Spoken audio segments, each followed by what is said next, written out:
వారిని సంహరించును. చదవబడిన కీర్తన దేవుడు మనకి ఇందో ఆశీర్వించును గాక. హల్లెలూయా.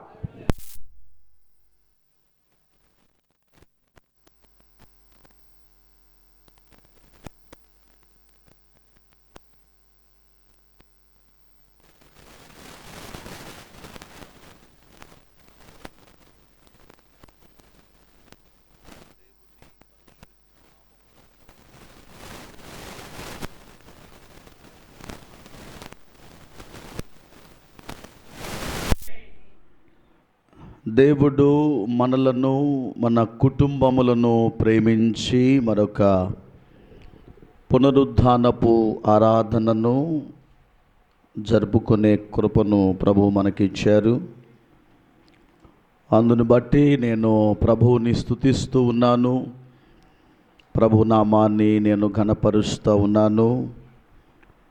చేరి వచ్చిన ఆత్మీయ బిడ్డలైన మీ అందరికీ మన ప్రభువును రక్షకుడైన యేసయ్య దివ్యనామమున ప్రత్యేకమైన శుభాలు, వందనాలు తెలియపరుస్తున్నాను. మరి సోషల్ మీడియాలో మన కార్యక్రమాలను వీక్షించుచున్నటువంటి ప్రతి ఒక్కరికి, ప్రోత్సహిస్తున్నటువంటి వారందరికీ మన ప్రభువైన యేసయ్య నామమున వారికి కూడా ప్రత్యేకమైన శుభాలు తెలియపరుస్తూ ఉన్నాను.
వచ్చునుగా చేశాడు.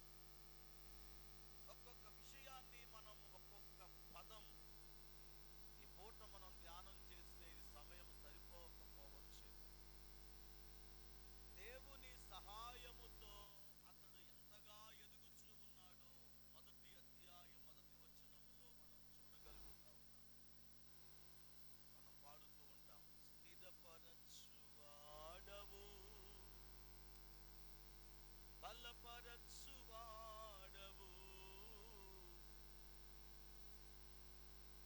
ఆయన స్థిరపరచువాడు. ఒక వ్యక్తి ఎప్పుడు స్థిరపరచబడతారు అని అంటే అది దేవుని సహాయము ద్వారానే అని మనం గమనించాలి. దేవుని సహాయము లేకుండా మనము ఏమాత్రము కూడా కుదురుపరచలేము, మనము స్థిరపరచలేము. దేవుడు స్థిరపరచాలి, మనలను స్థిరంగా ఉంచాలి.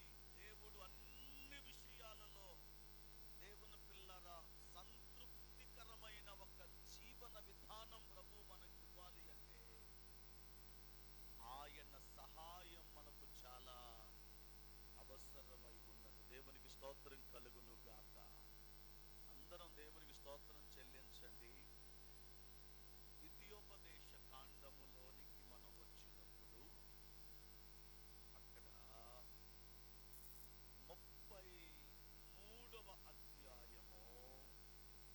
33వ అధ్యాయము 26వ వచనం, 26వ వచనం.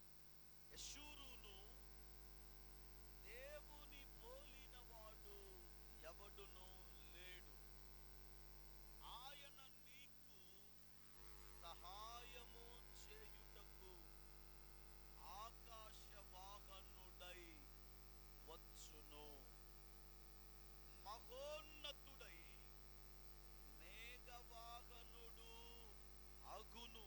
అగును. ఆకాశవాహనుడు, రెండవది మేఘవాహనుడు. అందరూ చెప్తారా ఈ మాట? ఆకాశ అంటే తనకు ఆకాశమునే వాహనంగా చేసుకొని, ఏమండి, మేఘమునే వాహనము చేసుకొని దేవుడు ప్రయాణం చేయాలనుకుంటున్నారు.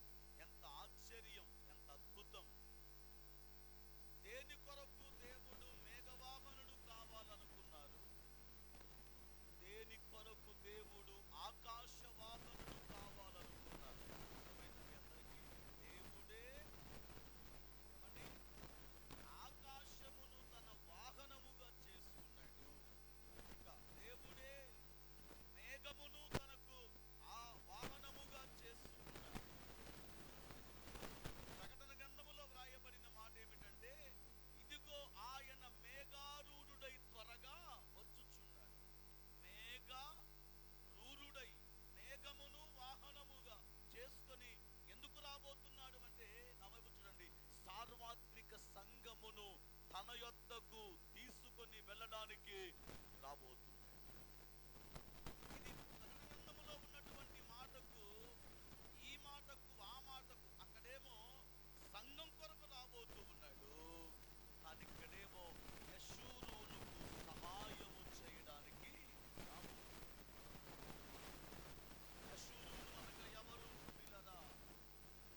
యెషూరును అనే పేరుకు అర్థం ఎవరై ఉంటారు, ఏమై ఉంటారు? లేఖనాలు మనం చూస్తాం.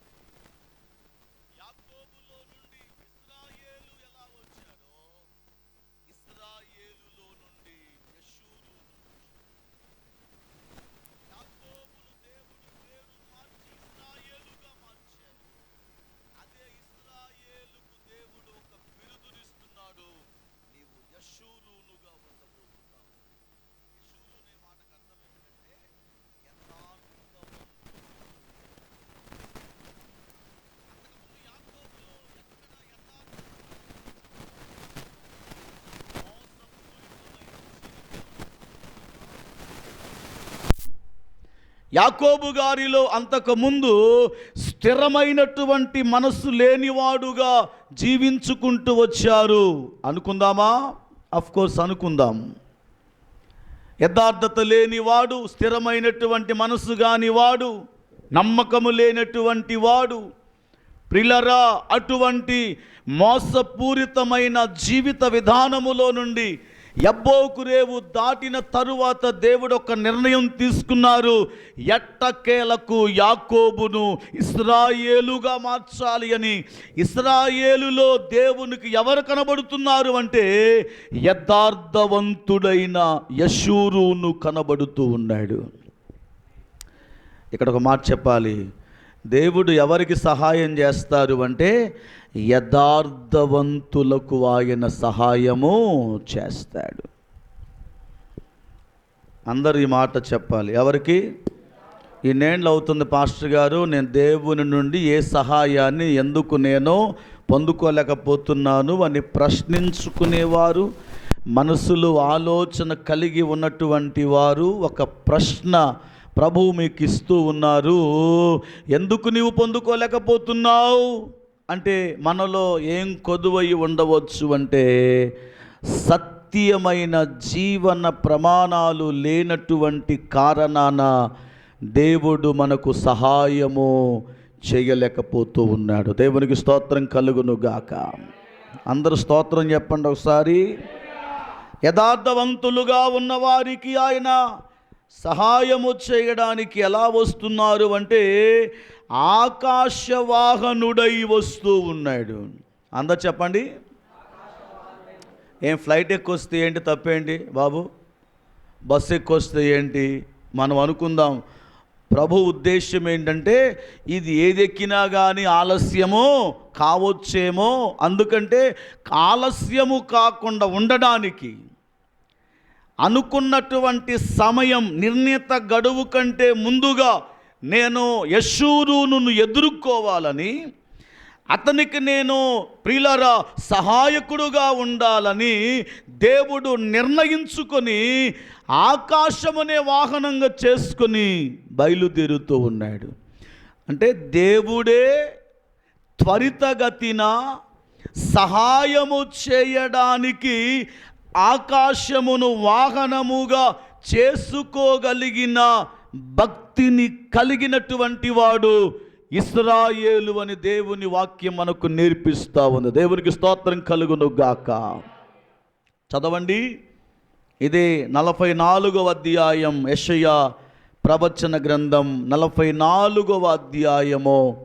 ప్రిలరా మొదటి వచనమును మనము చదివితే అక్కడ ఈ విధమైన ఒక వచనం మనకు కనబడుతూ ఉంటుంది. అయినను నా సేవకుడగు యాకోబు, నేను ఏర్పరుచుకున్న ఇశ్రాయేలు వినుము, నిన్ను సృష్టించి గర్భములో నిన్ను నిర్మించి నీకు సహాయము చేయువాడనైన యెహోవా ఇలాగో సెలవిచ్చుచున్నాడు.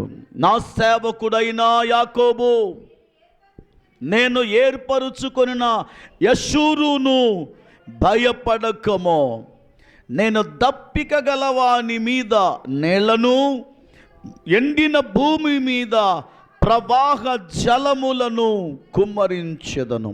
నీ సంతతి మీద నా ఆత్మను కుమ్మరించెదను.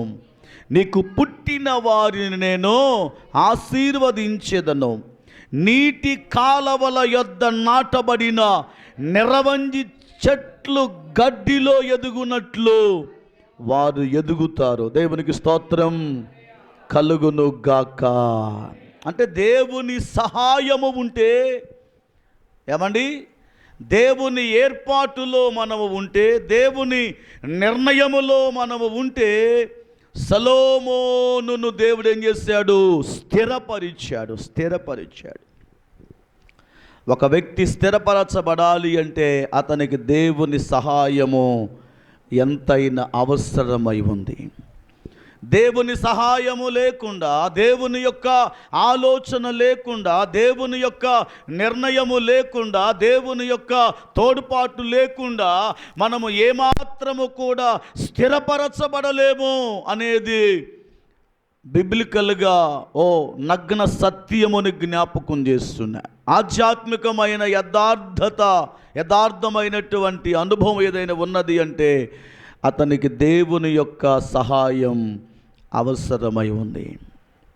సొలొమోనులో దేవుడు ఏం చూశారు అంటే అతనిలో కూడా నమ్మకత్వాన్ని చూచారు. దేవునికి స్తోత్రం. నమ్మకత్వమును చూచాడు. అందుకే మొదటి అధ్యాయము ప్రియులారా, దినవృత్తాంతముల రెండవ గ్రంథం మొదటి అధ్యాయము ప్రారంభ వచనములలో సొలొమోను తన రాజ్యమందు స్థిరపరచబడగా అతని దేవుడైన యెహోవా అతనితో కూడా ఉండి అతనికి బహు ఘనుడైన రాజునుగా చేశాడు. ఎలా చేశారండి? బహు ఘనుడైన రాజునుగా చేశాడు. ఎంత ఆశ్చర్యం! సొలొమోను గారి జీవితములో నా ప్రియమైన దేవుని సంఘమా, అతడు ఊహించని ప్రియులారా ఒక అద్భుతమైన మహా ఘట్టమును దేవుడు అతనిలో ప్రారంభించినట్లుగా మనం చూస్తున్నాం. ఊహించని మేలులు దేవుడు చేస్తారు. మనం ఎన్నడూ అనుకున్నటువంటి వింతైన విలువైన కార్యములు దేవుడు చేయ ఉద్దేశములు కలిగి ఉన్నారు. అందుకు అతడే జ్ఞాపకం చేస్తాడు. చూడండి 7వ వచనములో, ఆ రాత్రి యందు దేవుడు సొలొమోనునకు ప్రత్యక్షమై, నేను నీకు ఏమి ఇయ్యగోరుదునో దానిని అడుగుమని సెలవీయగా. మళ్ళీ దేవుడు అడుగుతూ ఉన్నారు, బాబు నీకేం కావాలి? నేను నీకు ఏమి ఇవ్వగోరుదునో దాన్ని అడుగమని అండి. అక్కడ స్థిరపరిచాడు, తోడుగా ఉన్నారు, ఘనుడైన మహాగా చేశారు.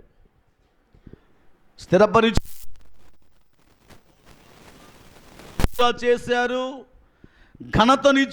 ఘనతనిచ్చారు. ఇవన్నీ ఇచ్చిన తరువాత మరలా దేవుడు అడుగుతూ ఉన్నాడు, బాబు నీకేం కావాలి అని అడిగితే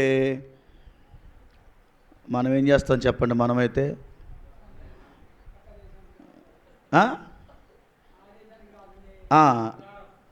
ఇంకా మనమైతే ఏమడుగుతామంటే, ఆగాగా మంచి అవకాశం వచ్చింది, అది ఇవన్నీ ఇచ్చాడుగా, పర్వాలేదు, ఇచ్చినా పర్వాలేదులే, కానీ మళ్ళీ ప్రభువే మనం అడిగామా, ఆయన అడిగారు కాబట్టి ఏదో అడుగుదామే అంటే ఆయన మనస్సును దేవుడు కొన్నిసార్లు ఏం చేస్తూ ఉన్నారు అంటే ఆలోచింప చేసేటట్లుగా దేవుడు ఉన్నాడు. అప్పుడు 8వ వచనాన్ని మనం గమనించినప్పుడు, సొలొమోను దేవునితో ఇలాగూ మనవి చేశాడు, నీవు నా తండ్రి అయిన దావీదు ఎడల బహుగా కృప చూపావు, అతని స్థానమందు నన్ను రాజుగా నియమించి ఉన్నావు గనుక దేవా యెహోవా, నీవు నా తండ్రి అయిన దావీదునకు చేసిన వాగ్దానమును మొట్టమొదట స్థిరపరుచు దేవా అంటున్నాడు. దేవునికి స్తోత్రం కలుగును గాక. అతని మానసిక స్థితిని ఒకసారి మనం గమనించగలిగితే ప్రియులరా, అతడు ఎలాగూ ప్రార్థన చేస్తూ ఉన్నారో, ఘనుడైన వారిగా చేసిన అనుభవం తన కళ్ళ ముందు కనబడుతూ ఉన్నప్పటికీ దేవుని తోడు ప్రియులారా ఎంతవరకు ఇవ్వాలో అంతగా అనుభవించిన అనుభవాలు తన కళ్ళ ముందు కనబడుతూ ఉన్నప్పటికీ స్థిరపరిచినటువంటి ఆత్మీయ స్థితిని గమనించినటువంటి సొలొమోను గారు, బాబు నీకేం కావాలి అని అడిగినప్పుడు దైవ సన్నిధిలో సొలొమోను గారు చేస్తున్న ప్రార్థన, నా తండ్రి అయిన దావీదునకు నీవు చేసిన వాగ్దానము ఏదైతే ఉన్నదో దానిని స్థిరపరచు నాయన. ఒక్క మాటలో చెప్పాలంటే లైవ్ వస్తుంది కానీ నువ్వు పథకాలు ఇస్తే ఇగిపోతే ప్రజలు ఎట్టా గెలిపిస్తారు నిన్ను. పథకాలు ఇస్తే ఇగిపోతే ప్రజల మనస్తత్వాలు మారిపోయాయి. ఎట్టకేలకు నిన్ను గెలిపించే సమయం వచ్చింది. ఏ విధంగానైనా ప్రభువుని గెలిపిస్తాడు. గెలవగలిగి ఉన్నప్పుడు దేవుడు అన్నీ ఇచ్చాడు. ఈ మాట సొలొమోనుతో చెప్పకముందే దావీదు గారితో చెప్పారు, నీ కొడుకును గనుడుగా నేను చేస్తాను. పుట్టకముందే నీవు మందిరాన్ని కట్టడానికి అర్హుడవు కాదు, నీ గర్భవాసమున పుట్టబోతున్నా నీ కుమారుతో నేను మందిరాన్ని కట్టించబోతున్నాను. ఉన్నతమైనటువంటి ఇదిగో ఆశీర్వాదములను పాత్రులుగా చేయాలనుకుంటున్నాను. ఇవన్నీ దావీదు గారు తన సొలొమోనుకు చెప్పారు. చూడండి ఎక్కడ ఉంటాయి ఆ మాటలన్నీ కూడా. రాజుల మొదటి గ్రంథములోనికి మనం వచ్చినప్పుడు అక్కడ ఈ విధమైన వచనాలు మనకు కనబడుతూ ఉంటాయి. చూడండి, రాజుల మొదటి గ్రంథం 2వ అధ్యాయం 1వ వచనం. దావీదునకు మరణకాలము సమీపింపగా అతడు తన కుమారుడైన సొలొమోనుకిలాగు ఆజ్ఞ ఇచ్చారు, లోకులందరూ పోవలసిన మార్గమున నేను పోవచ్చున్నాను. కాబట్టి నానా నీవు ధైర్యము తెచ్చుకొని నిబ్బరము కలిగి నీ దేవుడైన యెహోవా అప్పగించిన దానిని కాపాడి ఆయన మార్గములను అనుసరించిన ఎడల నీవు ఏ పని పూనుకొనినను ఎక్కడ తిరిగినను అన్నిటిలో వివేకముగా నడుచుకొందువు. దేవునికి స్తోత్రం కలుగునుగాక. ఏ పని పూనుకొనినా. ఈ మాట మన ఇంటి ఒక్క గోడ మీద రాసుకుంటే బాగుంటుంది అనిపిస్తుంది నాకు. ఈ మాట మన ఇంటి గోడల మీద ఒక మంచి ఆర్టిస్టుని పిలిపించి, నీవు ఏ పని పూనుకొనినను ఎక్కడ తిరిగినను అన్నిటిలో వివేకముగా నడుచుకొందువు. దానికంటే ముందు అన్నారు 3వ వచనములో, నీ దేవుడైన యెహోవా అప్పగించిన దానిని నువ్వేం చెయ్యాలి? కాపాడుకోవాలి. దేవునికి స్తోత్రం కలుగునుగాక. దేవుని పిల్లరా, దేవుడు మనకు అప్పగించిన దాన్ని మనం కాపాడుకోవాలి. ప్రభువు నీకేది అప్పగించారో నీ స్థాయిని బట్టి నీ గ్రామములో, నీ స్థాయిని బట్టి నీ కుటుంబములో, నీ బంధువుల మధ్య ప్రభువు నీకు అప్పగించినది ఏదైనా ఉంటే దానిని కాపాడుటలో నువ్వేం కావాలి? విజయం పొందుకోవాలి. ఇంకొక మాట అన్నారు, ఇంకేమంటున్నారు అంటే, ఆయన మార్గములను అనుసరించిన ఎడల. చెప్పండి ఏందట? ఆయన మార్గములను అనుసరించిన ఎడల. ఏమండి, నీవు ఏ పని పూనుకొనినను. ఇంకొక మాట, మోషే ధర్మశాస్త్రములో వ్రాయబడి ఉన్న దేవుని కట్టడలను ఆయన నియమించిన ధర్మశాస్త్రమంతటిని, ఆయన న్యాయ విధులను, శాసనములను ఎట్టి పరిస్థితులను మర్చిపోవద్దు. వింటున్నావా? ఎక్కడ కూడా నువ్వు మర్చిపోవద్దు. అబ్బో నేను మర్చిపోయినందుకు అవకాశం లేదు, పొరపాటు అయిందంటానికి అవకాశం లేదు.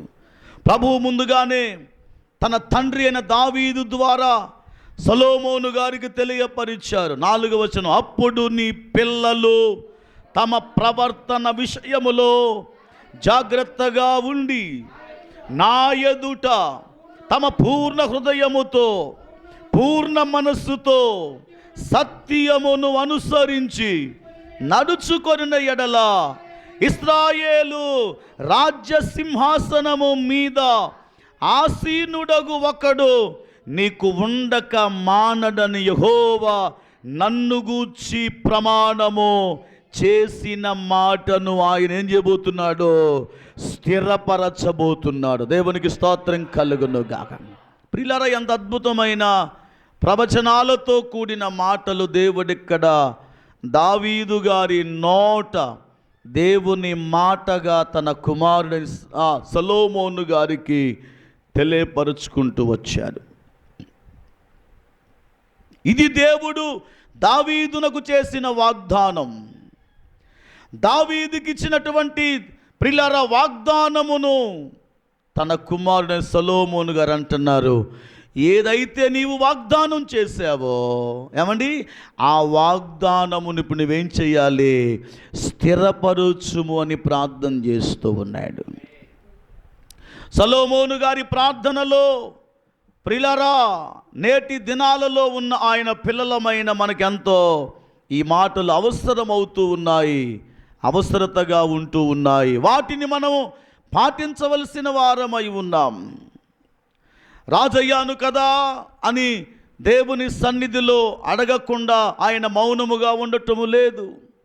నేను ఘనుడయ్యాను కదా అనేటటువంటి ఎక్కడ ఆ ఆలోచన కానీ అటువంటి దేవుని పిల్లరా ఆ గర్వము కానీ అహంకారము లేనటువంటి వాడుగా దైవ సన్నిధిలో ప్రార్థన చేస్తూ అంటున్నాడు, అయ్యా నీకేం కావాలి, ఏం కావాలి నీకు అన్నప్పుడు దైవ సన్నిధిలో ప్రార్థన చేస్తూ అంటున్నారు. చూడండి, దినవృత్తాంతాల 2వ గ్రంథం 1వ అధ్యాయం దేవుని పిల్లరా 7-8 వచనాలు. ఆ రాత్రి యందు దేవుడు సొలొమోనుకు ప్రత్యక్షమై, నేను నీకు ఏమి ఇయ్యగోరుదునో దానిని అడుగుమని సెలవిచ్చాడు. సొలొమోను దేవునితో ఇలాగు మనవి చేశాడు, నీవు నా తండ్రి అయిన దావీదు ఎడల బహుగా కృప చూపి అతని స్థానమందు నన్ను రాజునుగా నియమించి ఉన్నావు గనుక దేవా యెహోవా నీవు నా తండ్రి అయిన దావీదునకు చేసిన వాగ్దానమును స్థిరపరచు. ఇంకొక మాట అన్నాడు, నేల ధూళి ఎంత విస్తారమైన జనముల మీద నీవు నన్ను రాజునుగా నియమించి ఉన్నావు.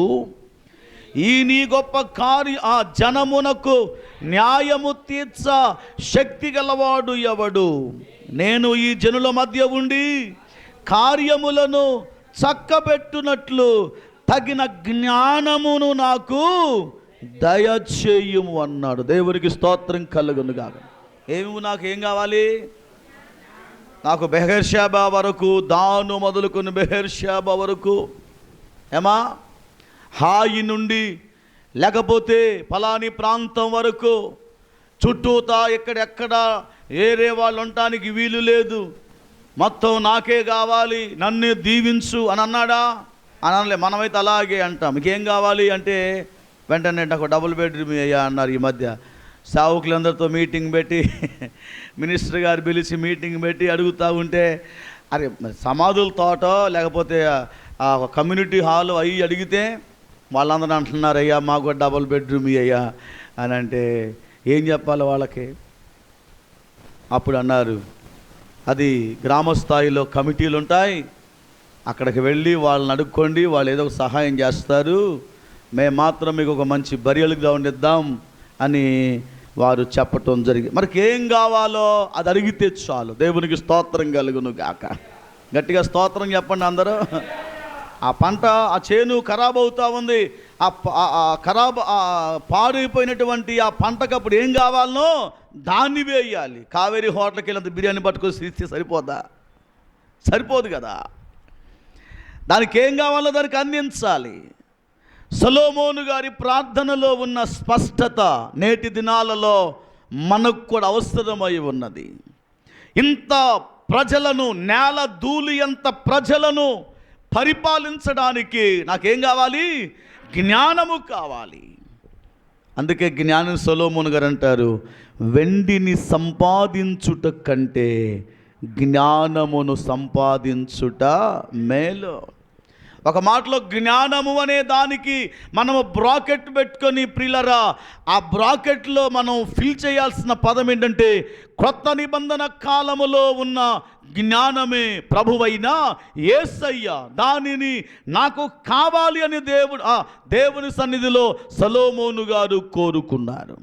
మధ్యవర్తి నాకు కావాలి, జ్ఞానమై ఉన్న యేసయ్య నాకు కావాలి. ఆయన దేవుని పిల్లల నాతో ఉంటే నేను ఎక్కడికైనా వెళ్ళగలను, ఏదైనా చేయగలను. ఆ జ్ఞానము లేకపోతే జనులు కట్టు తప్పి ప్రవర్తించెదరు అని సొలొమోను గారు జ్ఞాపకం చేస్తూ ఉన్నాడు. వెంటనే ప్రభు అన్నారు, నేను ఇవన్నీ ఎందుకు తెలియపరుస్తున్నాను అంటే మీకు తెలియక కాదు, కానీ ఈ వారము ఈ పునరుద్ధానపు ఆరాధనలో మొట్టమొదట సొలొమోను గారిలో మనం ఏం చూస్తూ ఉన్నాము అంటే ప్రార్థన చేయటమే కాదు, అతడు తనకు ఏమేమి కావాలో వాటిని ఆయన సమకూర్చుకుంటూ ఉన్నాడు. సమకూర్చుకున్నవన్నీ దేనికి ఉపయోగపడుతూ ఉన్నాయంటే, దేవుని పిల్లరా, సమకూర్చబడిన ప్రతిదీ సొలొమోనుకి ఏ విధంగా ఉపయోగపడుతూ ఉన్నాయంటే, నువ్వు ధైర్యముగా ఉండు అని చెప్పడానికి సమకూర్చబడినవన్నీ కూడా ఏమవుతా ఉన్నాయి, ఉపయోగపడుతున్నాయి అని చెప్పడంలో ఏమాత్రము సందేహము లేదు. సమకూర్చుకోవడం అంటే అర్థమేమిటి?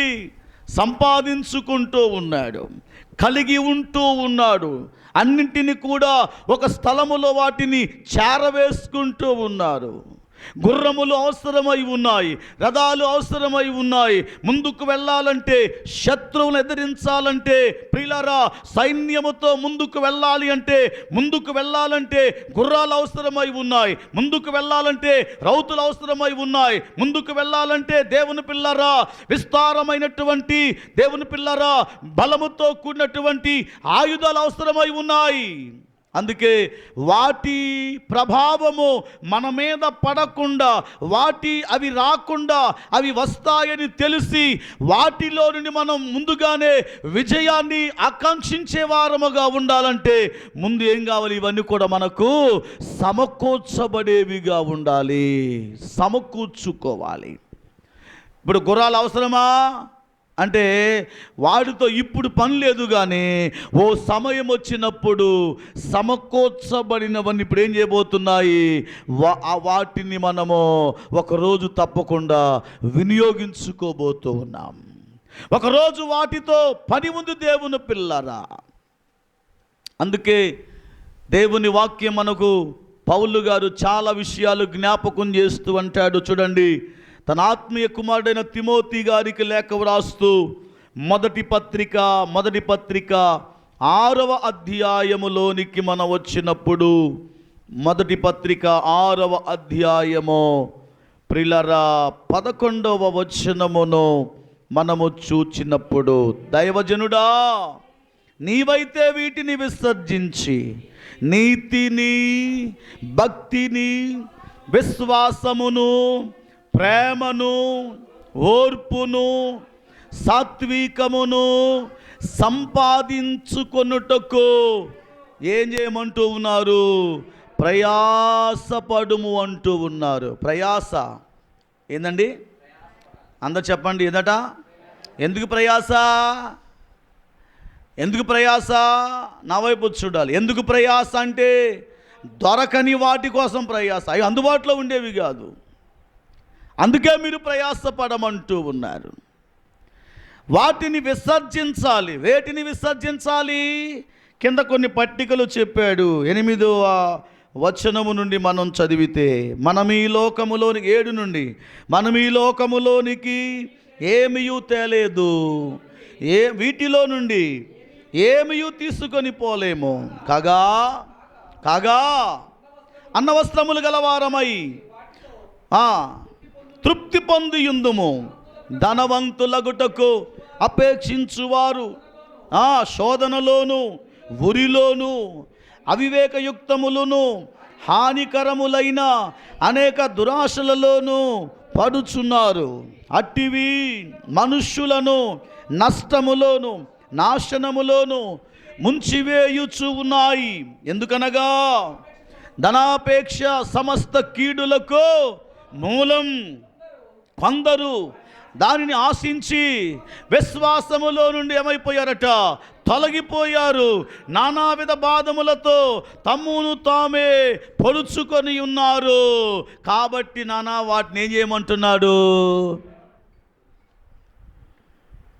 ఈ కింద వచనాలన్నీ కూడా వాటిని వదిలేసే, వాటిని విడిచిపెట్టు.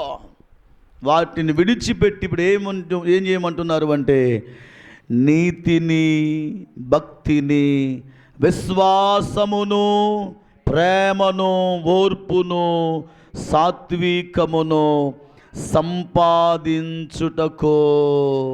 నీవు ప్రయాసపడము. దేవునికి స్తోత్రం కలుగునుగాక. అందరము దేవునికి స్తోత్రాలు చెల్లించుదామా? వెంటాడుము.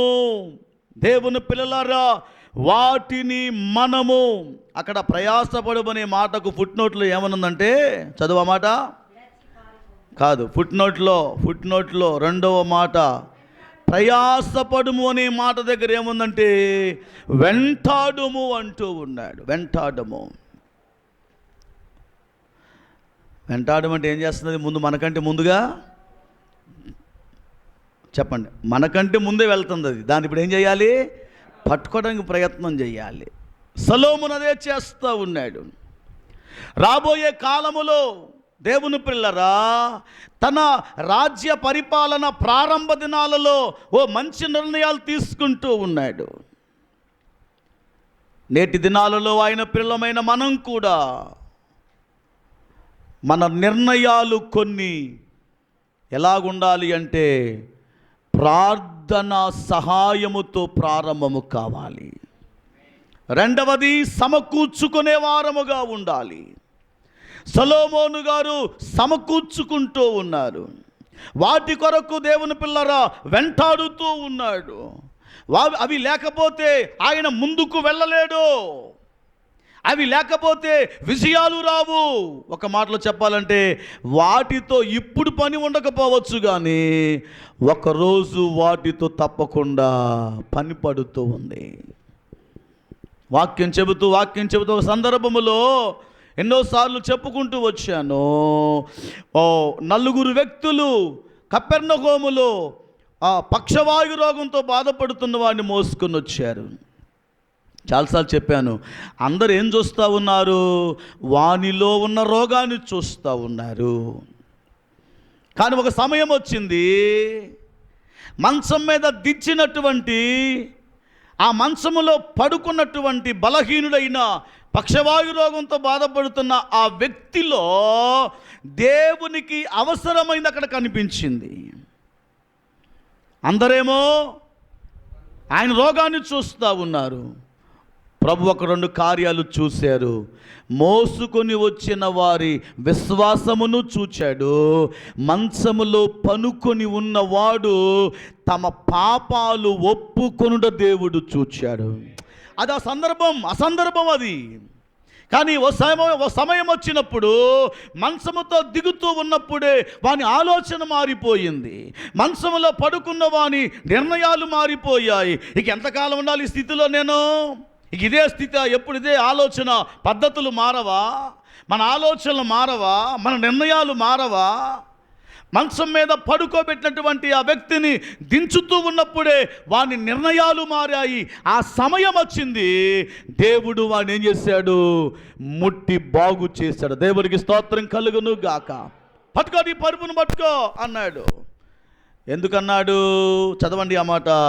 యేసు వాని యొక్క పాపములను క్షమించి వేశాడు. మార్కు సువార్తలోనికి మనం వచ్చినప్పుడు 2వ అధ్యాయము దేవుని పిల్లలారా 5వ వచనమును మనం చదువుకుందాం. యేసు వారి విశ్వాసమును చూచి, కుమారుడా అంటే ఇప్పుడు యేసయ్య వానిలో ఏం చూశాడు అంటే అతని పాపములు ఒప్పుకొనుట యేసయ్య చూచాడు. ఏం చూశాడు యేసయ్య వానిలో? మొట్టమొదటి వారి విశ్వాసమును చూడటమే కాదు పిల్లరా, ఇప్పుడు అతనిలో ఉన్న ఒక నూతన ఆలోచన ఏంటంటే, నేను ప్రభువు దగ్గరకు వెళుతూ ఉన్నాను, నేను ఇలా ఉండటం మంచిది కాదు, ఈ స్థితిలో ఉండటం మంచిది కాదు అని తన నిర్ణయాన్ని మార్చుకున్నట్లుగా మనం చూస్తున్నాం. నేటి దినాలలో ఆయన పిల్లమైన మనం దేవుని పిల్లరా, కొన్ని నిర్ణయాలు దేవుని స్వస్థతకు కారణం కావాలి. మన నిర్ణయాలు, మన ఆలోచనలు దేవుని కార్యమును స్వాగతించేవిగా ఉండాలి.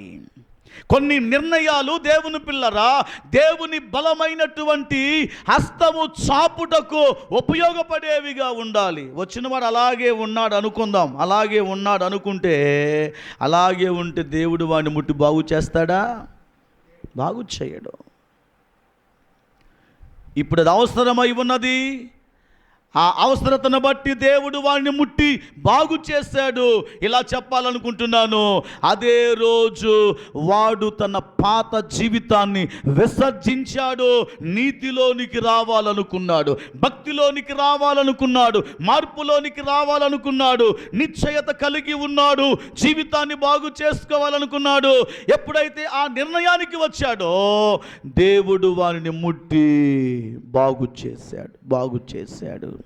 ప్రభు అన్నాడు, చదవండి, వెంటనే నీ పరుపును ఎత్తుకొని వెళ్ళిపో అని ప్రభువు చెప్పాడు. 9వ వచనం మనం చదివితే, మీ పాపములు క్షమింపబడి ఉన్నవని చెప్పుట సులభమా?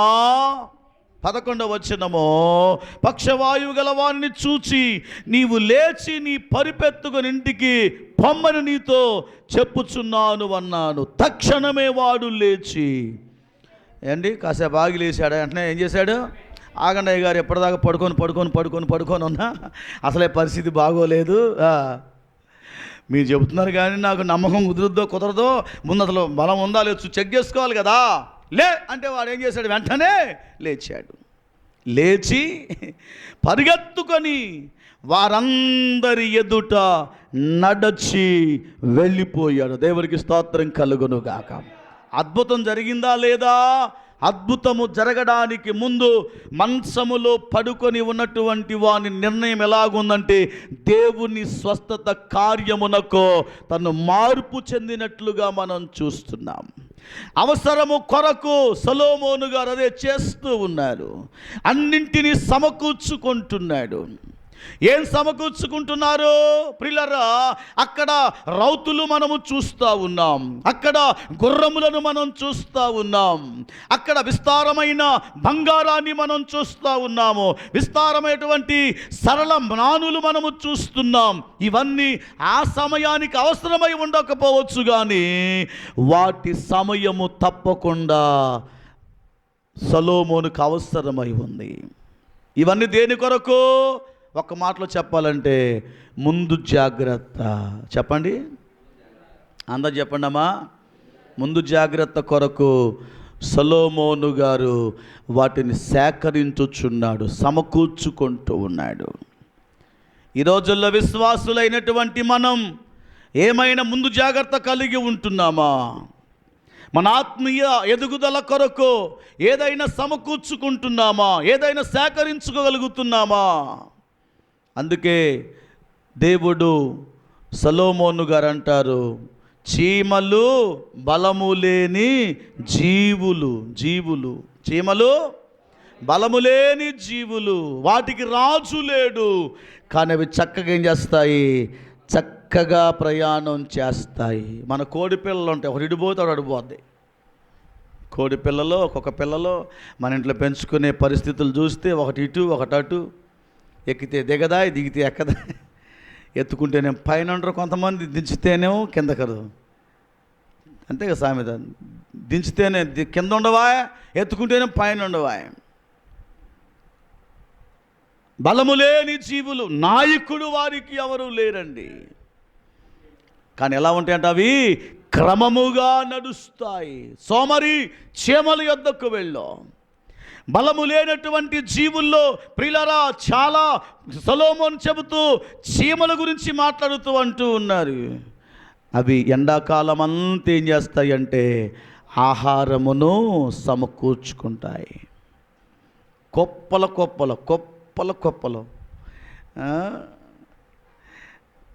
మన ఇంట్లో ఉన్న బియ్యం తరిగినట్టుగానే ఉండవు, కానీ మన ఇంటి ముందు రాళ్ళ కింద ఎన్ని బియ్యపు గింజలు ఉంటాయో, నూకలు పోగేస్తే కేజీలు అయితే. మన ప్రాంతం అంతా పోగేస్తే ఒక ఊరిని పోషించగలిగిన నూకల పోగైతే. ఎలా అంటే ముందు జాగ్రత్త, సమకూర్చుకోవాలి. రాబోతున్న ఉగ్రత నుండి మనం తప్పింపబడడానికి మనకు అవసరమైనటువంటి ఆత్మీయ అనుభవాలు మనం సమకూర్చుకోవాలి. రాబోతున్నటువంటి శోధన నుండి దేవుని పిల్లరా మనం తప్పింపబడడానికి ఆత్మ సంబంధమైన బలమైన వాటిని మనము కలిగి ఉండబద్దులమై ఉన్నాం. నీతి మనకు అవసరం. ఏమండి, భక్తి మనకు అవసరం. చూడండి, తిమోతి గారు చాలా విషయాలు చెప్తూ వచ్చారు. క్షమించండి, పౌలు గారు తిమోతి గారికి చాలా విషయాలు చెబుతూ వచ్చారు. అక్కడ కొన్ని విషయాలు నేను మీకు జ్ఞాపకం చేయాలి అని జ్ఞాపకం చేస్తున్నాను. దేవునికి స్తోత్రం కలుగును గాక. చూడండి, మొదటి పత్రిక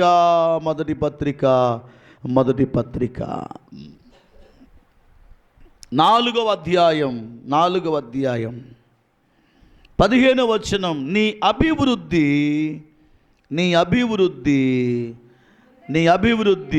అందరికీ తేటగా కనపడు నిమిత్తం. చెప్పండి ఒకసారి ఈ మాట, అందరు చెప్పండి. ఎవరి అభివృద్ధి అంట? పక్క వాళ్ళు చూసి నీ అభివృద్ధి అని చెప్పు. నీ అభివృద్ధి అను. మీరు అనుకో, నాకు కాదు. అటు తిరిగి నీ అభివృద్ధి అనుకోండి. మీ అభివృద్ధి అనుకోండి సార్, అనుకోండి అమ్మ. ఇట్లా ఎవరి అభివృద్ధి? నీ ఏముంది? మనం ఏముంది? నీ అభివృద్ధి అంటున్నాం. ఏముంది అభివృద్ధి? 10 ఏళ్ళు అవుతుంది బాప్తీసం పొంది. అప్పుడు ఎట్లాగ ఉన్నాను, ఇప్పుడు అలాగే ఉన్నాను. కొంచెం కలర్లు మారినాయి అంతే, కొంచెం జస్ట్ వస్త్రాలు మారినాయి అంతే. చెప్పండి, ఏం మారినాయి? అభివృద్ధి ఏముంది అభివృద్ధి? ప్రభు అడిగేది భౌతిక సంబంధమైన వస్త్రాలు లేకపోతే భౌతిక సంబంధమైన వాటిని కాదు. ఇక్కడ పౌలుగా చెప్పేది నీ అభివృద్ధి. నువ్వెంతగా ఎదిగావు, ఎంతగా ఎదిగావో నీ మట్టుకు అది దేవుని పిల్లర ఉండటం కాదు, అందరికీ ఏం కావాలట? కనపడేదిగా ఉండాలి. అందరికీ కనబడేటట్లుగా ఉండేదే అభివృద్ధి. ఇలా చెప్పాలనుకుంటున్నాను. ఒకసారి నేను ఒక ఊరికి వెళితే 2-3 సార్లు చెప్పాను, మరలా చెప్తున్నాను. తరచుగా మేము అట్లా బండి మీద వెళ్తూ ఉంటే, పాస్టర్ గారు నమస్తే అండి, బాగున్నారా? బాగున్నాను. ఆగాను. ఏ మాటకు ఆ మాట చెప్పాలి కానీ, పాస్టర్ గారు మా ఊర్లో చాలామంది మారారండి అన్నాడు. అభివృద్ధి వచ్చిందా రాలేదా? వచ్చింది. ఏం మారారు అంటే, ఇంతకుముందు పిలిస్తే వాళ్ళ సమాధానం ఒక రకంగా ఉండేది. ఇప్పుడు పిలిస్తే వాళ్ళ మాటలో ఏమొచ్చింది? మార్పు వచ్చింది. ప్రవర్తనలో మార్పు వచ్చింది. మాటలో మార్పు వచ్చింది. పని చేసే క్రమములో మార్పు వచ్చింది.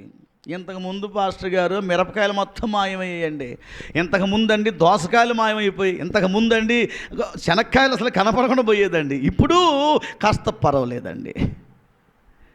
దొంగతనాలు తగ్గాయి, అభివృద్ధిలోనికి వచ్చారు. నీ అభివృద్ధి తిమోతే, జాగ్రత్తగా ఉండు. ఎఫెసీ సంఘానికి వెళుతున్నావు, మామూలు సంఘం కాదు అది. ఎఫెసీ సంఘములో మృగాలు ఉన్నాయి, ఎఫెసీ సంఘములో మూర్ఖులున్నారు. కఠినమైన కఠోరమైన శ్రమలు, వ్యక్తులు అక్కడ కనబడుతూ ఉన్న ఆ ప్రాంతములో నీవు దేవుని కృపలో వర్ధిల్లాలంటే మొట్టమొదట మూర్ఖులైన వారి ఈ తరములో నీవు ఎలాగుండాలంటే నీవు అభివృద్ధి చెందిన వ్యక్తిగా ఉండాలి అంటాడు పౌలు గారు. అభివృద్ధిలోనికి మనము రావాలి. నిన్ను గూర్చి నీ ప్రాంతములో ఉన్నవారు అద్భుతమైన సాక్ష్యం చెప్పేవారుగా ఉండాలి. అదే డెవలప్మెంట్ అంటే. గ్రామ పంచాయతీ నుండి మేజర్ గ్రామ పంచాయతీ అవుతూ ఉంది. మేజర్ గ్రామ పంచాయతీ నుండి మున్సిపాలిటీ అవుతూ ఉంది. పాపులేషన్ పెరుగుతున్న కొలది గ్రామానికి స్థాయి పెరుగుతుంది, కానీ ఎక్కడ మురికాళ్ళు అక్కడే దోమలు ఎక్కువైపోయినాయి. గ్రామ పంచాయతీ ఉన్నప్పుడే దోమలు లేవు. మన ఈ రోడ్డులో డెవలప్మెంట్ లేనప్పుడు చెట్లు గిట్లు ఉన్నప్పుడు ఒక్క దోమ లేదు. లేవు. ఇప్పుడు ఎక్కడ అంటే వృద్ధి అంటే ఏంటి? ఫైల్స్లోగా చూపెట్టడం అభివృద్ధి అంటే. పేపర్ మారటం కాదు, దాని స్టేటస్ మారటం కాదు.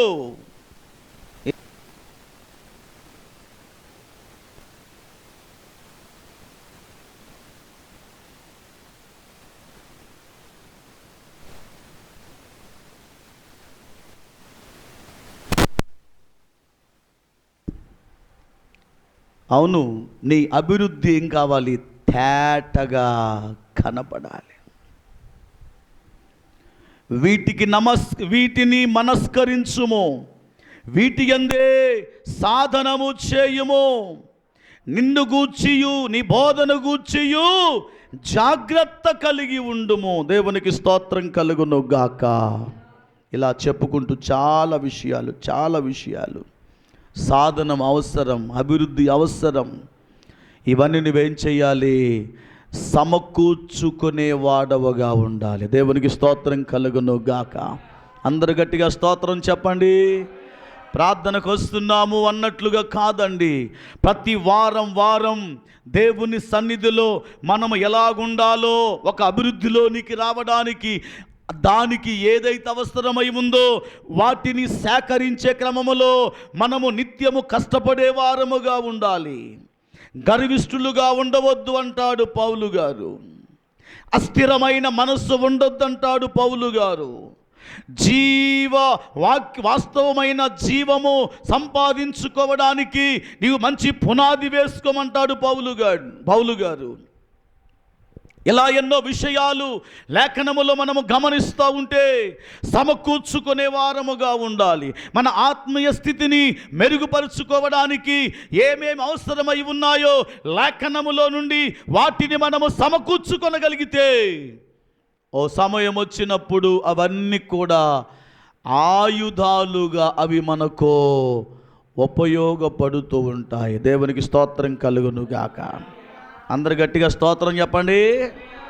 ఒకసారి ఇద్దరు యవనస్తులు బయలుదేరి ఆ రోజుల్లో అడవిలో ప్రయాణం చేయడానికి వెళుతున్నారట. 2-3 సార్లు చెప్పినట్టుంది కథే. ఆయన ఎన్నిసార్లు చెప్పినా ఏముంది, మర్చిపోవటమే మనం. మీరు మర్చిపోతున్నంతకాలం చెబుతానే ఉంటా. దేవుని స్తోత్రం కలుగును గాక. ఇద్దరు యవనస్తులు నడుచుకుంటూ మాట్లాడుకుంటూ అరణ్యంలో వెళ్ళిపోతూ ఉన్నారు. ఇద్దరు చక్కగా తినడానికి మంచిగా అన్ని ఏర్పాట్లు చేసుకున్నారు. చెరొక మూట వేసుకున్నారు, వెళ్ళిపోతూ ఉన్నారు. తింటున్నారు, ప్రయాణం చేస్తున్నారు, తినుకుంటూ ప్రయాణం చేస్తున్నారు. కొంచెం దూరం వెళ్ళిన తర్వాత అడవిలోకి వెళ్ళిపోతూ ఉంటే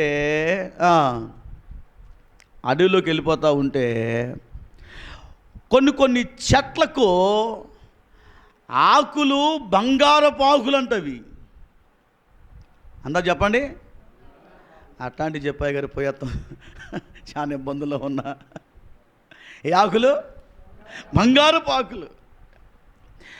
అవే చెట్ల మార్గములో కొన్ని చెట్లేమో మంచి శ్రేష్టమైనటువంటి పండ్లు, తినడానికి ఉపయోగ పండ్లు ఉన్నాయట ఆ మార్గములో. అందులో ఒకడు ఏం చేశాడంటే గబా తను తెచ్చుకున్న ఆహారం ఉందిగా దాన్ని కింద పారబోసి ఇక ఆకులను ఏరుకోవటం. ఏం ఆకులు ఇవి చెప్పరేంటండి? ఏం ఆకులు? బంగారపు ఆకులు ఏరుకోవటం మొదలుపెట్టాడు. ఏరుకుంటూ ఉన్నాడు. ఏరుకుంటూ పెద్ద మూట అయిపోయింది. మోయగలిగేంత మూట భుజాన వేసుకున్నాడు. ఈ ప్రక్కన ఉన్నాడు ఏం చేస్తూ ఉన్నాడంటే అక్కడొక పండు, అక్కడొక పండు ఏరుకుంటా ఉంటానంట. ఈ ఆకులు ఏరుకునేవాడు కానీ పిచ్చి పట్టిందా ఏందిరా? ఇక పిచ్చి పట్టిందా ఏంది? అన్ని బంగారపు ఆకులుంటే నువ్వేం పండ్లు ఏరుకుంటున్నావేంట్రా అన్నాడట. కాస్త నవ్వుకున్నాడు. అబ్బాయి నీ పని నువ్వు చేసుకో, నా పని అని ఇద్దరు బయలుదేరి కొంచెం ముందుకు వస్తూ ఉంటే ఈ బంగారపు ఆకులు ఏరుకునే ఆకలి అవుతుందట. మధ్యలో ఏమవుతుంది? ఆకలి అవుతూ ఉంది. నడుస్తూ ఉన్నారు, ఆకలి అవుతూ ఉంది. వీడు ఆకలినప్పుడల్లా పండు తింటాడు. యువత దగ్గర ఏమున్నాయి? ఆకలినప్పుడల్లా పండు తింటాడు. చక్కగా తింటా ఉన్నాడు, కడుపు నిండుతుంది, వెళ్ళిపోతూ ఉన్నాడు. అప్పుడు వీడు అన్నట, నాకు కూడా ఒక పండు, నాకు కూడా పండిస్తే. ఒక్క పండుకి 10 ఆకులు. ఎన్ని ఆకులు? ఒక పండుకి 10 ఆకులు. అట్టయితే కుదరదులే అని గట్టిగా పట్టుకొని కొంచెం ముందుకు వెళ్ళిపోతూ ఉంటే ఏమవుతుంది, ఇప్పుడు వానికి ఆకలి అవుతూ ఉంది. కళ్ళు మూసుకొని లెక్కేసిండట. 100లో 10 పోతే ఎన్ని ఉన్నాయి చెప్పరేంటండి? 90 సరిపోతాయిలే అనుకొని 10 ఇచ్చి ఒక పండు తీసుకొని తినేసి కొద్దిగా ముందు పోతే మళ్ళీ ఏమవుతుంది, గమ్యం చేరేసరికి వీని మొత్తం ఆకులన్నీ అయిపోయినాయి. గమ్యం చేరేసరికి వీని బంగారు పాకులన్నీ అయిపోయినాయి. ఇప్పుడు ఎవరి దగ్గర ఉన్నాయి? అంటే మనం ఏది సమకూర్చుకోవాలో దాన్ని సమకూర్చుకుంటే మనకు విలువ ఇస్తుంది. అవి మనకు ఉపయోగపడుతూ ఉంటాయి.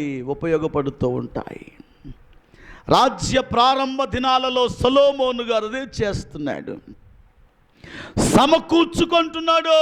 దేవునికి స్తోత్రం కలుగును గాక. అందరు గట్టిగా స్తోత్రం చెప్పండి గట్టిగా. ఆయన సమకూర్చుకుంటూ ఉంటే దేవుని పిల్లరా, ఆయనకు ఏం కావాలో దేవుడు కూడా అన్నింటినీ ఏర్పాటు చేస్తూ ఉన్నాడు. ఆ సమయానికి ఏం కావాలో ఈ రోజుల్లో వాటిని వదిలిపెట్టేశారు విశ్వాసులు. వాటి యందు శ్రద్ధ లేకుండా నిర్లక్ష్య వైఖరితో దేవుని పిల్లరా, ఇదిగో దైవికమైనటువంటి సమకూర్చుకొని విషయాలలో ఓడిపోతూ ఉన్నారు. అందుకే వారు ఏమాత్రము కూడా వర్ధిల్లత లేకుండా ఓటమికి గురవుతూ ఉన్నారు. నేటి దినాలలో దేవుని పిల్లలు చాలామంది కనబడుతూ ఉన్నారు. వాక్యమును మనం గమనించినప్పుడు అక్కడ రాయబడిన మాట విస్తారమైనటువంటి మ్రానులు. చదవండి అన్నమాట. 1వ అధ్యాయము దినవృత్తాంతముల 1వ గ్రంథం 1వ అధ్యాయంలోనికి మనం వచ్చినప్పుడు ముందుకెళ్తూ ముగించాలని ఆశపడుతున్నాను. మేడి చెట్లంతా విస్తారముగా అతడు సమకూర్చుకుంటున్నాడు. అప్పుడు ఏం జరిగింది అని మనం చూస్తే, ప్రిలరా దేవుడు తనకు కావలసినవన్నీ కూడా అనుగ్రహించుచూ వచ్చాడు. దేవునికి స్తోత్రం చెప్పండి గట్టిగా. దేవునికి స్తోత్రం చెబుదామా? ఆయన పిల్లమైన మనం ప్రభు త్వరగా రాబోతూ ఉన్నాడు. 2వ అధ్యాయం 1వ వచనం మనం చదివినప్పుడు, సొలొమోను యెహోవా నామ ఘనత కొరకు ఒక మందిరమును, తన రాజ్య ఘనత కొరకు ఒక నగరును కట్టించవలెనని తీర్మానము చేసుకున్నాడు. అంటే ఇవన్నీ దేని కొరకు అంటే ఒక నూతన సామ్రాజ్యమును దేవుడు నిర్మాణము చేయబోతున్నాడు. మన జీవితాలలో అంతకుముందు ఎన్నడూ చూడని ఓ నూతన సామ్రాజ్యమును దేవుడు ఏర్పాటు చేయాలంటే ముందు మనం ఏం కలిగి ఉండాలి? సేకరించే విషయములు సమకూర్చుకునే వారంగా ఉండాలి. అప్పుడు ఒక నిశ్చయతకు మనము రాగలుగుతూ ఉంటాం. అందుకనే పౌలు గారు అంటున్నారు, కొరింథీ పత్రిక 2వ పత్రిక దేవుని పిల్లల 4వ అధ్యాయం 5వ అధ్యాయము 1వ వచనమును మనం చదివినప్పుడు, కొరింథీకి రాసినటువంటి 2వ పత్రిక 5వ అధ్యాయం 1వ వచనాన్ని మనం చదివినప్పుడు, భూమి మీద మన ఈ గుడారమైన ఈ నివాసము శిథిలమైపోయినను దేవుని చేతి పని గాక దేవుని చేత కట్టబడినదియు నిత్యమైనదియు నివాసము పరలోకమందు మనకున్నదని ఎరుగుదుము. మనము దిగంబరులము కాక వస్త్రము ధరించుకున్న వారముగా కనబడుదుము. కాబట్టి పరలోకము నుండి వచ్చు మన నివాసము దీనిపైని ధరించుకొన నపేక్షించుచు దీనిలో మూలుగుచూ ఉన్నాం. ఈ గుడారములోనున్న మనము భారము మోసుకొని మూలుగుచూ ఉన్నాం. గాక మర్త్యమైనది జీవము చేత మృంగివేయబడినట్లు ఆ నివాసము దీనిపైన ధరించుకొనగోరుచు ఉన్నాం.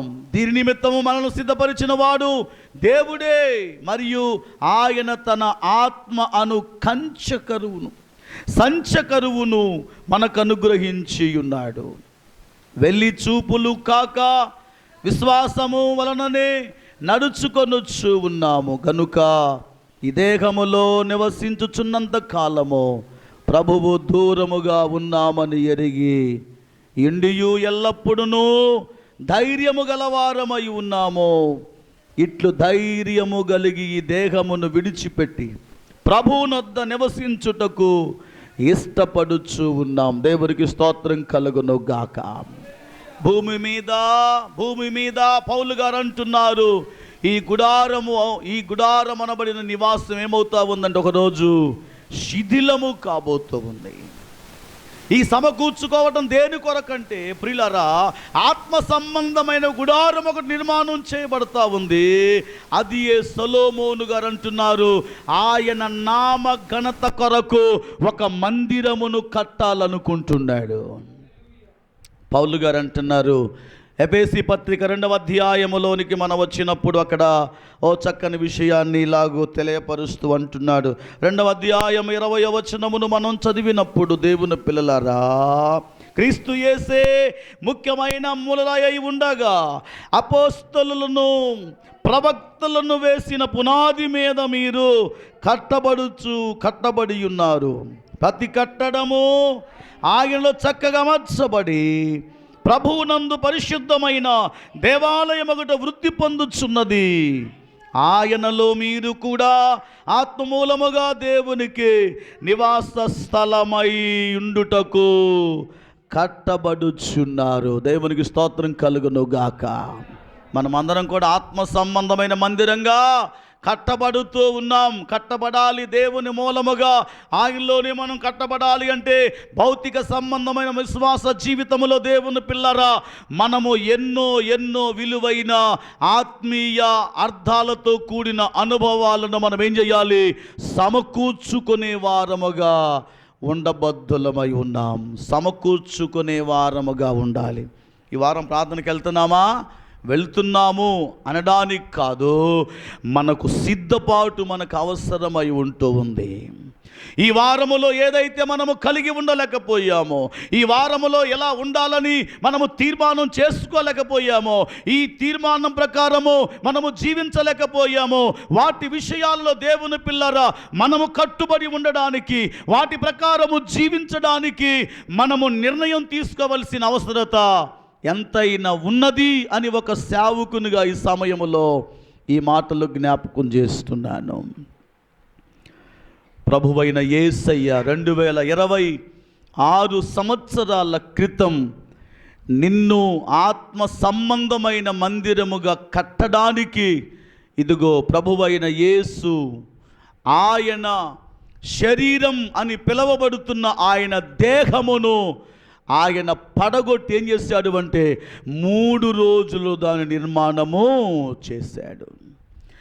పడగొట్టబడిన ఈ దేహము యోనా తిమింగలము గర్భములో ఏ విధముగా ఉన్నాడో, చేప కడుపులో యోనా ఎలాగో ఉన్నాడో, అలాగే ప్రభువైన యేసయ్య 3 దినములు ఆయన సమాధిలో ఉంచబడ్డాడు. అది మత్తయి సువార్తలో ప్రభువైన యేసయ్య, మార్కు లూకా సువార్తలో ఈ మాటలు రాయించుకుంటూ వచ్చారు.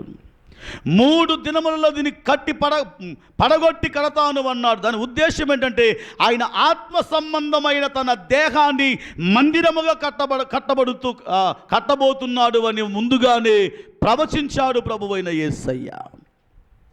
మనమందరం ఆత్మ సంబంధమైన మందిరంగా కట్టబడాలి. దేవునికి స్తోత్రం కలుగును గాక. దేవుని మందిరంలోకి వచ్చిన మనమందరం ఆత్మీయ సహవాసములో ఉండాలి. ఆత్మ సంబంధమైన ఆలోచనలు కలిగి ఉండాలి. దేవుని మందిరములో దేవుని పిల్లరా ఆత్మ సంబంధమైన వాతావరణాన్ని కలిగి ఉండాలి. అది ఏం చేస్తూ ఉంది అంటే దేవుని నామమునకు ఘనత కలిగించుచున్నది అని సొలొమోను గారు ఈ మాటలు జ్ఞాపకం చేస్తూ ఉన్నాడు. ఆయన ఏం చేస్తూ ఉన్నారు అంటే వాటికి అవసరమైన వాటన్నింటిని ఆయన సమకూర్చుచూ ఉన్నాడు. అందరూ చెప్పండి ఈ మాట. ఏం చేసుకుంటున్నాడు?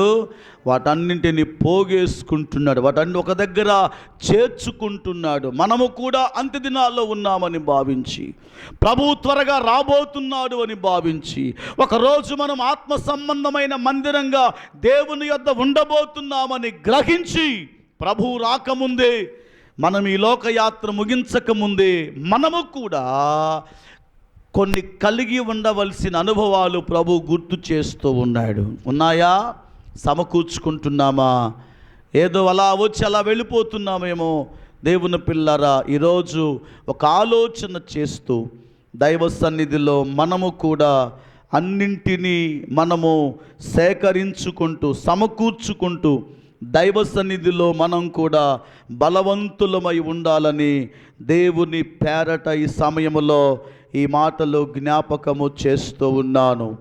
కొలసీ పత్రిక రండి, ఒక మాట చెప్పి ముగించి వేస్తాను. కొలసీ పత్రిక, కొలసీలకు రాసినటువంటి పత్రిక, పౌలు గారు ఓ చక్కని విషయాన్ని జ్ఞాపకం చేస్తూ ఈ మాటలు పలుకుచూ ఉన్నాడు.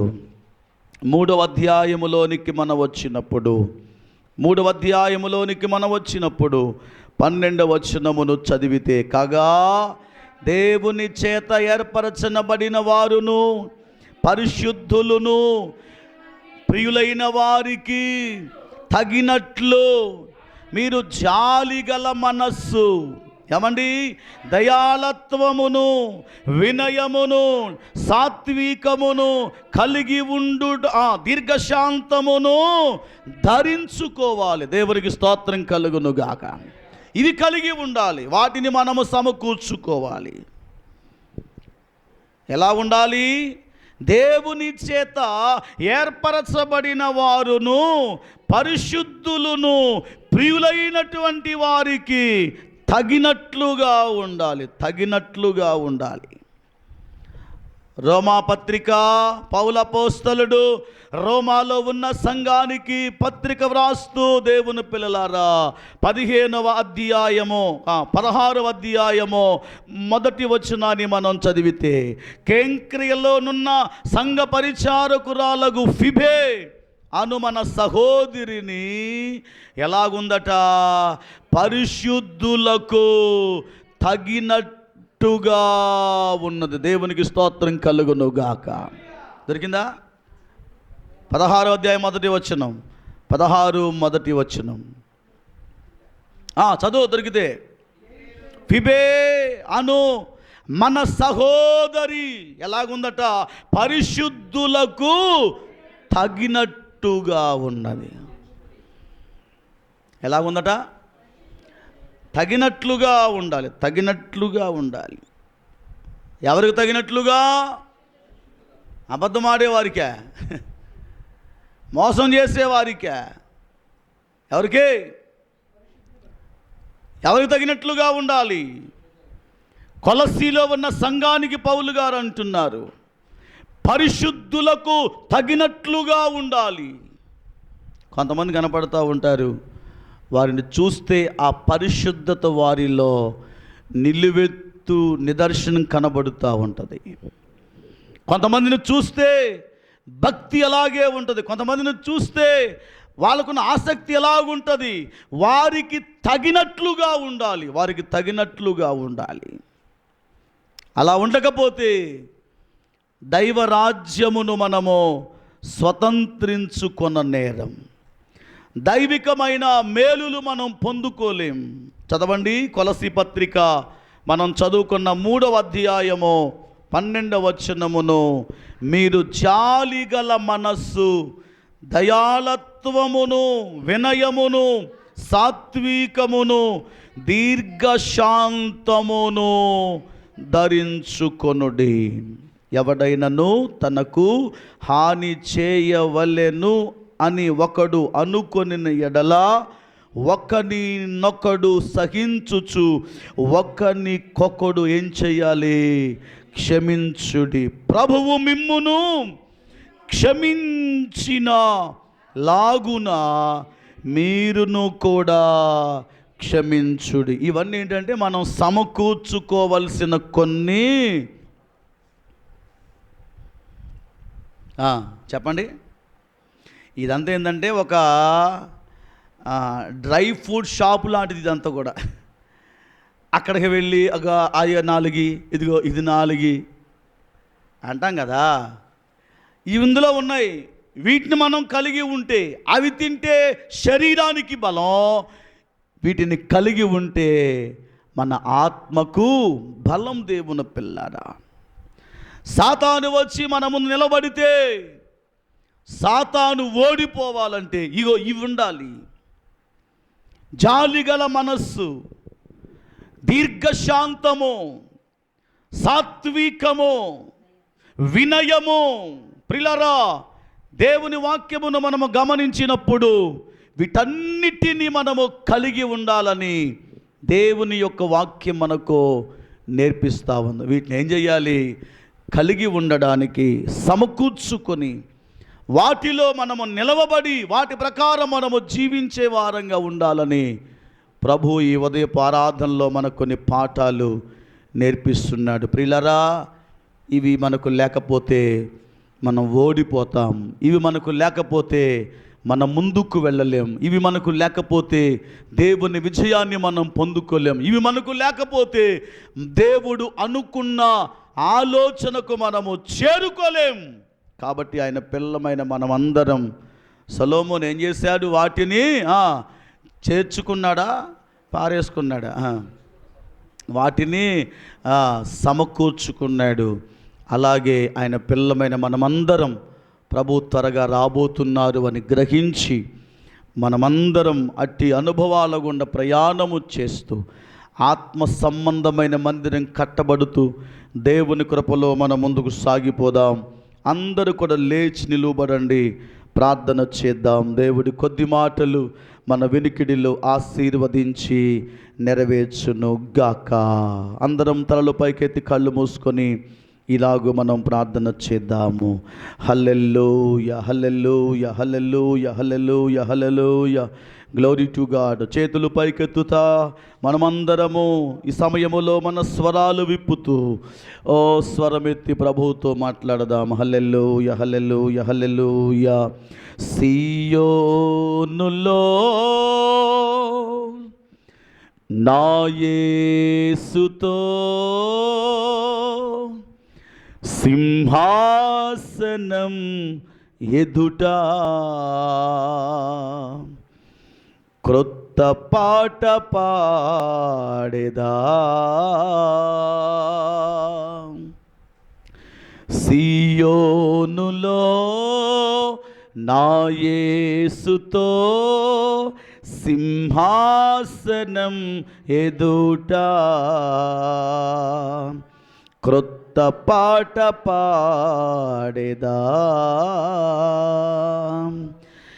ఈ నిరీక్షణ నన్ను సిగ్గుపరచదు. ఈ నిరీక్షణ నన్ను సిగ్గుపరచదు. ఈ నిరీక్షణ నన్ను సిగ్గుపరచదు. ఈ నిరీక్షణ నన్ను సిగ్గుపరచదు. సియోనులో నా యేసుతో సింహాసనం ఎదుట క్రొత్త పాట పాడేదా. సియోనులో నా యేసుతో సింహాసనం ఎదుట క్రొత్త పాట పాడేదా. సియోను మూలరాయిగా నా యేసు నిలచియుండగా. సియోను మూలరాయిగా నా యేసు నిలిచియుండగా. ఆత్మ సంబంధమైన మందిరముగా, ఆత్మ సంబంధమైన మందిరముగా కట్టబడుచున్నాను. నా యేసుకై కట్టబడుచున్నాను.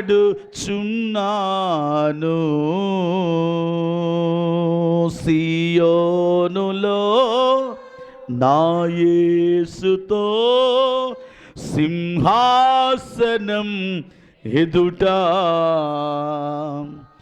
క్రొత్త పాడబడేదా.